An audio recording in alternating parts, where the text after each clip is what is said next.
Pauline, you got a new novel out. Yes, I've got the latest Inspector Andy Horton novel, which came out in the UK in February, called Blood on the Sand, and in the States in May it came out. So it's in hardcover at the moment, and I think it's due out in paperback in the autumn sometime. Oh, so you're big in the States?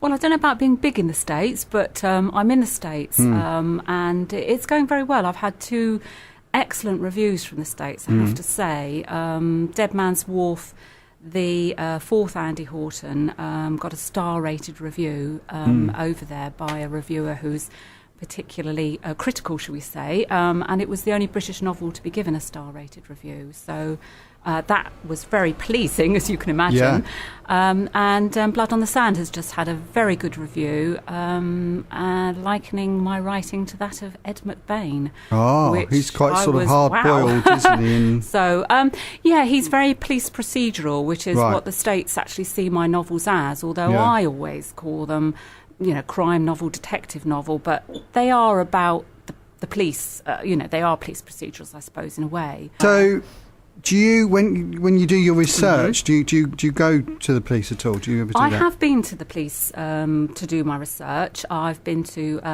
Portsmouth Police Station and Havant Police Station, and I've also spent a bit of time with the Vice Squad some time ago, which was quite interesting. So when you say a bit of time, is that just chatting with them? That was chatting you don't go out with them on a job? No, I don't think so. I know some writers might, but I don't. Yeah. No, it was talking to them and seeing, what they do and what they're involved in. So I do get information from the police. I also get a lot of information from the internet, of course, which is really an absolute boon to writers from a research point of view. Yeah, sure. Yeah. So there are police officers who run blogs who talk about real policing and things like that, which always gives you a little bit of flavour. But I don't want to get too much, because they are fiction; they're not fact. No. So there has to be that element of reality, but mingled with the fiction. As Woody Allen says, you've got to make it up.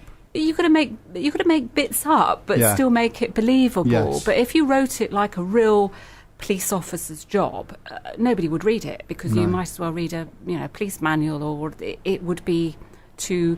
I'm not saying police officers' jobs are boring, but there would be too much detail in it. So there's that balance, isn't there? That have to come to life. Yes, because lots of writers do say, it's very interesting, I think, what you're saying about being interested in people and in jobs. I mean, jobs are what takes up a huge part of people's lives. So if you're not interested in jobs, you're possibly not interested in people. But it's interesting, this balance of research, isn't it? As you say, the research of writing. Don't you find that some writers seem to spend sort of 2 years researching it and a year writing it, and then complain that it doesn't get accepted? I think you can get hooked on the research, and I know that some writers do like to research very thoroughly before they actually do the creative writing.